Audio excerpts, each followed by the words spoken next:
What's in the box? I am bored. One morning, Inky, Snake, and Bee had seen such a lot of cartoons that they were getting restless. I am bored, said Snake, stretching. Let's do something else. Like what? Said Inky and Bee, looking up. Snake shrugged. What about hide and seek? He said. No, said Inky and Bee. You win every time. Monopoly? No. What about Monopoly? Said Inky. No. Said Snake. I am sick of sitting down.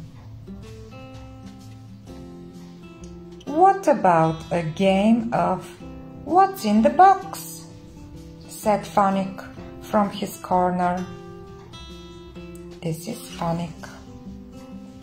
Inky, Bee, and Snake listened while Phonic explained the rules. You have a box, he said, and you go and collect things to fill it with. All the things must fit in the box. Then we see what everyone has found. Sounds fun. I like the sound of that, said Snake, and Inky and Bee agreed with him. So Inky found 3 empty boxes and off they all went. Inky and Snake rushed off to the shed and Bee zoomed outside where she buzzed around in a picnic. Go! Go! What will go into my box? What will go into my box? She kept buzzing. Back at the mouse hole, Phonic found himself alone. What can I do while I'm waiting? He brooded. Then he smiled. His screen went blank and then filled up with lots of little green and red ships, which floated across it. Green and red ships. Phonic liked this game. Beep, ping, beep, beep, beep, ping. Cares plant. A little green ship went up in flames. Got you, muttered Phonic. Outside, Inky looked around. Then she looked down at her box. It seemed very small indeed. She looked around again. Perfect, she exclaimed as she picked something off the ground. Perfect. Just then, Bee zipped by. What shall I get? What shall I get? She was still buzzing frantically. Snake was looking around too. He scratched his head. Perfect, he exclaimed, picking something up. What will fit? Just then, Bee whizzed by again. What will fit? What will fit? She buzzed. Snake slithered back to the shed. There must be something in here that will fit in my box, he hissed. Yes, he hissed happily, picking up something else and slipping it into his box. Yes.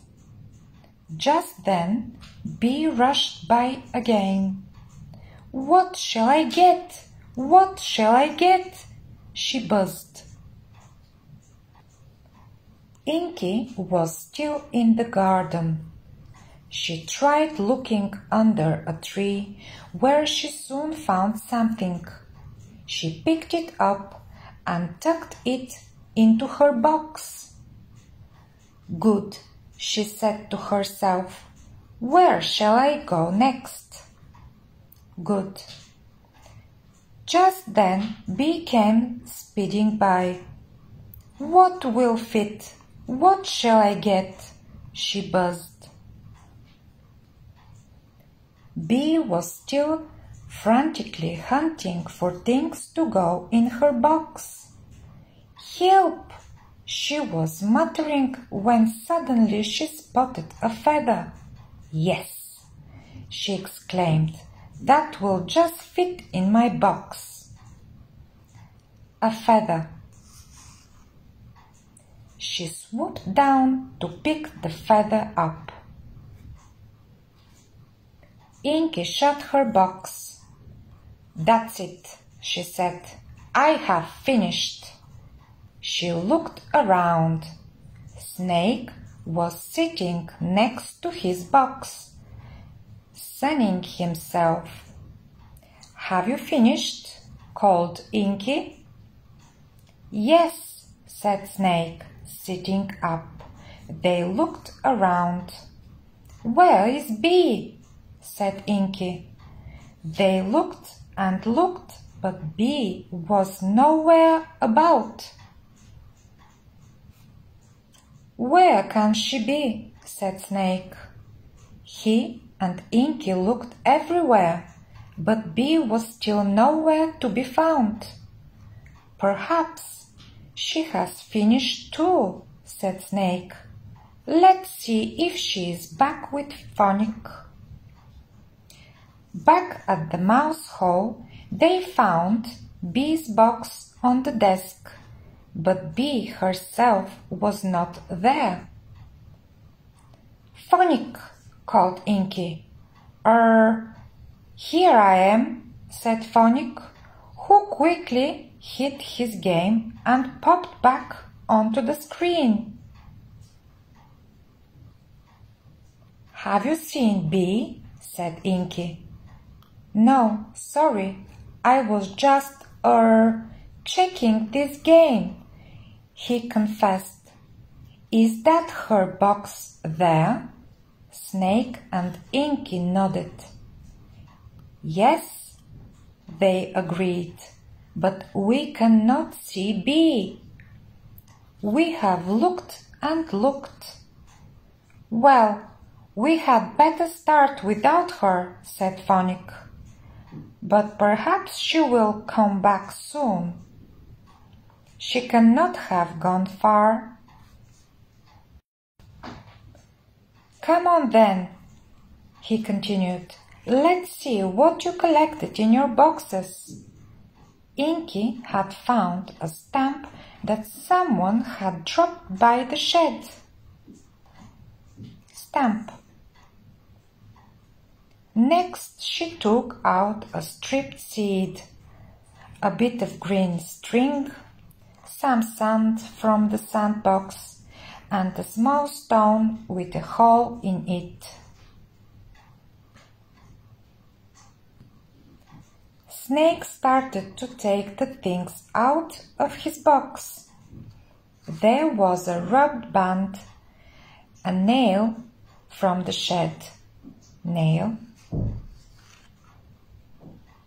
a twig, some red wool, and a doll's boot that had been dropped on the ground outside.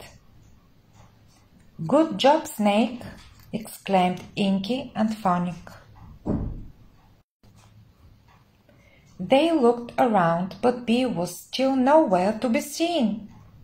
"Where can she be?" said Inky. "Well, let's see what she collected," said Phonics. Inky scampered up to Bee's box. She tried to see what was inside it, but the box was too heavy for her. Snake slithered up to help. Together they slid the top of the box off, and there, inside it was Bee, sound asleep on the feather. Zzz. All that buzzing around looking for things must have worn her out, smiled Inky. Thank you for watching.